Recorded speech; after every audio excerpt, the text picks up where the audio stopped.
In this video, active fault-tolerant unmanned aerial vehicle flight control is presented. A multicopter is a dynamical system with many components and sensors on it. Proper controller design, selection of right propellers, weight, motor, and battery is a complete engineering problem. Therefore, a good understanding or tuning of the controller parameters, sensor readings, motors, and propellers is necessary to achieve stability and desired handling qualities. The multicopter has been designed and the lab experiments have been performed at the Department of Aeronautical Engineering of Istanbul Technical University.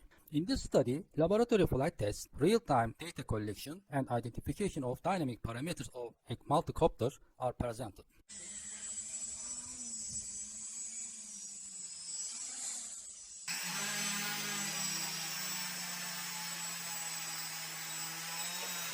During the flight, a crash has occurred, and data for the crash are downloaded and investigated. The crash data can help reveal the reason for the crash. A motor failure or broken propeller may be the reason. When investigating the flight data, an elliptic flying rod can be seen.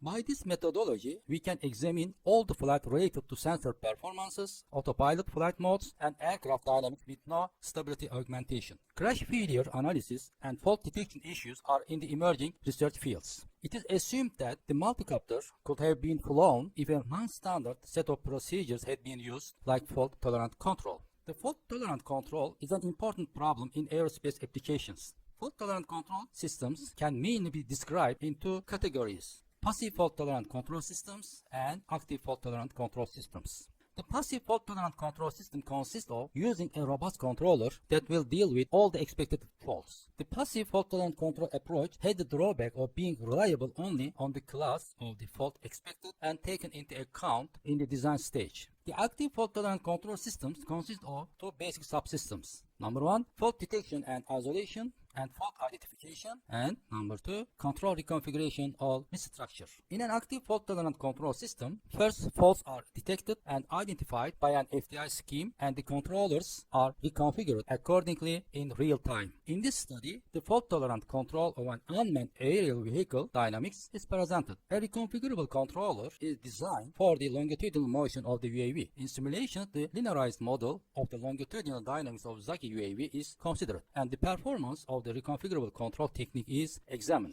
The forward velocity and altitude for unimpaired and impaired UAV without reconfiguration are shown in figures 2 and 3.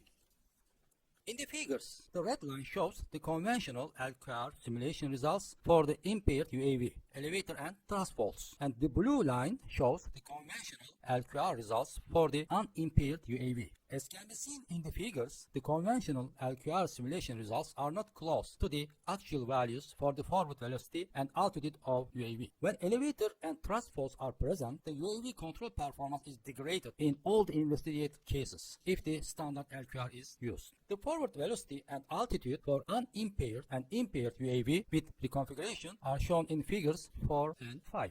In the figures, the red line shows the results of the reconfigured control for the impaired UAV, elevator and thrust faults, and the blue line shows the results of the LQR for the unimpaired UAV. As can be observed, the results of the reconfigurable controller are close to that of the LQR controller used for the unimpaired UAV. The simulations show that reconfigurable controller results for the impaired UAV dynamics are close to the unimpaired UAV dynamics.